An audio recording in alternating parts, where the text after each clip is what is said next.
कुछ छिपाना चाह रही हैं या कुछ वो दावे कर रही हैं जिसका कोई तथ्य नहीं है।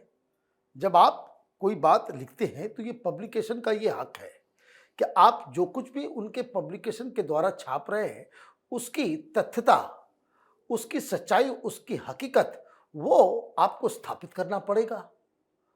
आपको ये कहा गया कि कुछ चीज़ें जो है वो बदलना चाह रहे हैं, कुछ पैराग्राफ जो है वो चेंज करना चाह रहे हैं क्योंकि पब्लिकेशन को लगा कि ये ठीक नहीं है। अब उनसे क्या बातचीत हुई, नहीं बातचीत हुई, ये तो सार्वजनिक नहीं किया जा सकता।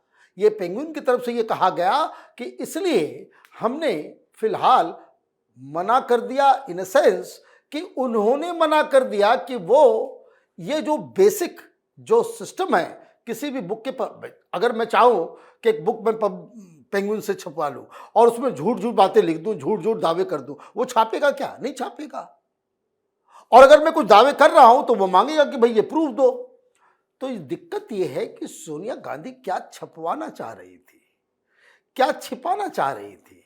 एक और आई थी सोनिया गांधी के जीवन पर रेड सारी किताब, ओ मनु सिंह साहब तलवार लेकर के मैदान में उतर गए थे कि नहीं ये झूठ है, वो झूठ है। हालांकि उस किताब में सोनिया गांधी को यूलोजाइज ही किया जा रहा था कि महान नेत्री हैं, लेकिन फिर भी बड़ी दिक्कत है। देखिए, जिस शख्स को अपनी जिंदगी के बारे में चीजें छुपानी होती है वो इस तरह की तिकड़मबाजियां करता है। बहुत सारे काले अध्याय हैं सोनिया गांधी के जीवन में।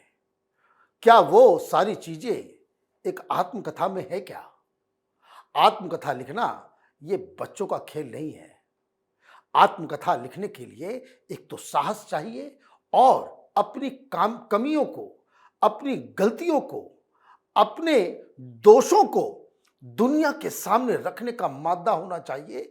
तब किसी ऑटोबायोग्राफी को आप सीरियसली ले सकते हैं। झूठ झूठ लिखने के लिए तो बहुत सारे लोग पड़े हुए हैं। तो सोनिया गांधी का किरदार भी बड़ा मिस्टीरियस है, कई सारी कहानियां हैं, तो वो इंटरेस्टिंग तो है, लेकिन पेंगुइन इंडिया ने कहा कि भाई जो आप लिख रही हैं उसका सबूत कहाँ है, और इसलिए शायद पेंगुइन इंडिया इस बुक को छापने से मना कर